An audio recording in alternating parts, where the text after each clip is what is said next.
সনদ বিক্রি চক্রের সঙ্গে জড়িত থাকার প্রমাণ পাওয়ায় কারিগরি শিক্ষা বোর্ডের চেয়ারম্যানের স্ত্রী সেলিহা খাতুনকে গ্রেপ্তার করা হয়েছে। এই চক্রের আরও 25 সদস্যকে চিহ্নিত করা হয়েছে। পুলিশ জানায়, সাংবাদিক থেকে শুরু করে দুদক কর্মকর্তাদের যোগসাজশে দীর্ঘদিন ধরে এই অপকর্ম করে আসছিল চক্রটি।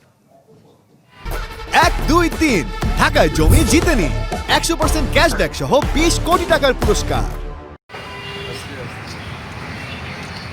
অবৈধ পন্থায় বৈধ সনদ বিক্রির দায়ে কারিগরি শিক্ষা বোর্ডের সিস্টেম অ্যানালিস্ট মোহাম্মদ শামসুজ্জামানকে গ্রেপ্তারের পরপরই একই অভিযোগে এবার ধরা পড়ল শিক্ষা বোর্ডের চেয়ারম্যানের স্ত্রী।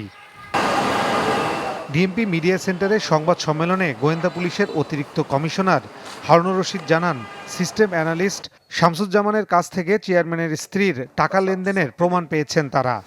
তথ্য সংযোজন, বিয়োজন, পরিবর্তন সংক্রান্ত নিবেদনের ফোকাল পার্সন হলো শিক্ষা মন্ত্রণালয়ের চেয়ারম্যান বা পরীক্ষা নিয়ন্ত্রক। কারিগরি শিক্ষা বোর্ডের চেয়ারম্যান সাহেবের স্ত্রী মোসাম্মদ সেহেলা পারভিনকেও আমরা উত্তরা 18 নম্বর সেক্টর থেকে গ্রেপ্তার করি। এছাড়াও চক্রের 25 জনকে চিহ্নিত করে গ্রেপ্তারে অভিযান চলছে বলেও জানায় সংস্থাটি।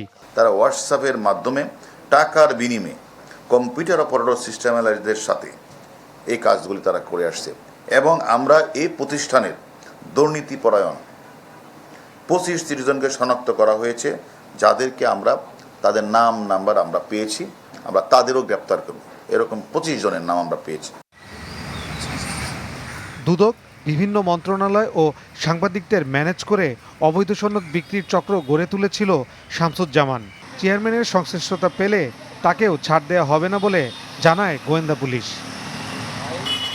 ফয়সাল হোসেন, চ্যানেল 24, ঢাকা।